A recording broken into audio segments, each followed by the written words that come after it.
ಪ್ರಪಂಚದಲ್ಲಿ ಅತ್ಯಂತ ಭಯಾನಕವಾದಂತಹ ಒಂದು ಚರ್ಮದ ಕಾಯಿಲೆ ಇದೆ ಅಂದ್ರೆ ಅದು ಸೋರಿಯಾಸಿಸ್ ಮಾತ್ರನೇ.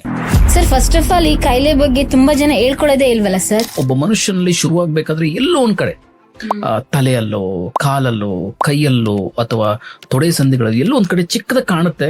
ಸೋರಿಯಾಸಿಸ್ ಅನ್ನುವಂತಹ ಪ್ಯಾಚಸ್ ಏನಾದ್ರೂ ಒಬ್ಬ ಮನುಷ್ಯನಿಗೆ ಬಂದು ಅಪ್ಪಳಿಸಿದ್ರೆ ಅದನ್ನ ತಡೆದು ಇಟ್ಕೊಳ್ತಕ್ಕಂತ ಶಕ್ತಿ ಮನುಷ್ಯನಿಗೆ ಇರೋದಿಲ್ಲ. ಸರ್, ಇದು ಬರ್ಲಿಕ್ಕೆ ಕಾರಣ ಏನು? ವಂಶ ಪಾರಂಪರಿಕವಾಗೂ ಬರುತ್ತೆ. ಅಶಿಸ್ತಿನ ಜೀವನ ಶೈಲಿ, ಅಶಿಸ್ತಿನ ಆಹಾರ ಪದ್ಧತಿ ಇರುತ್ತೆ. ಆ ವ್ಯಕ್ತಿಗಳಲ್ಲಿ ಸೋರಿಯಾಸಿಸ್ ಬರುವಂತ ಸಾಧ್ಯತೆಗಳು ಜಾಸ್ತಿ ಇರುತ್ತೆ. ಇದನ್ನ ಆಟೋ ಇಮ್ಯೂನ್ ಡಿಸೀಸ್ ಅಂತಾನೂ ಕರೀತಾರೆ. ದೇಹದ ಒಳಗಡೆ ದೋಷಗಳ ವೈಪರೀತ್ಯದಿಂದ ಆಗುವಂತಹ ಒಂದು ಚರ್ಮದ ಕಾಯಿಲೆ ಸೋರಿಯಾಸಿಸ್. ನನ್ನ ಪ್ರತಿ ಮಾತಲ್ಲೂ ಪದಗಳಲ್ಲೂ ಸೋರಿಯಾಸಿಸ್ ಪೇಷಂಟ್ ನ ನೋವಿರುತ್ತೆ. ಸೋರಿಯಾಸಿಸ್ ಸ್ಪ್ರೆಡ್ ಆಗುತ್ತೆ ಅಂತ ಹೇಳಿ ಜನಗಳಲ್ಲಿ ಕಲ್ಪನೆ ಇದೆ. ಇದು ಹರಡುವಂತ ಕಾಯಿಲೆ ಅಲ್ಲ. ರೋಗ ಅನ್ನುವಂಥದ್ದು ಪ್ರತಿಯೊಬ್ಬ ಮನುಷ್ಯನಿಗೂ ಬರುತ್ತೆ.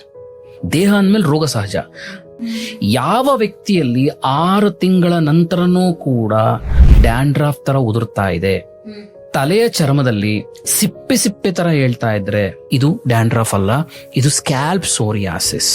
ಕಾಲಲ್ಲೆಲ್ಲ ಒಡೆದಿರುತ್ತೆ, ಕಾಲಲ್ಲೆಲ್ಲ ರಕ್ತ ಸೋರ್ತಾ ಇರುತ್ತೆ. ಇದನ್ನ ಪಲ್ಮೋ ಪ್ಲಾಂಟರ್ ಸೋರಿಯಾಸಿಸ್ ಅಂತ ಕರಿತೇವೆ. ಕಂಕಳ ಭಾಗದಲ್ಲಿ ಆಗುವಂತಹ ಒಂದು ರೀತಿ ಸೋರಿಯಾಸಿಸ್ ನಾವು ಇನ್ವರ್ಸ್ ಸೋರಿಯಾಸಿಸ್ ಅಂತ ಕರೀತೇವೆ. ಮನುಷ್ಯನ ದೇಹದಲ್ಲಿರುವಂತೆ ಯಾವ್ದಾದ್ರೂ ಬಾಡಿ ಆರ್ಗನ್ಸ್ಗೆ ಡ್ಯಾಮೇಜ್ ಮಾಡುತ್ತಾ?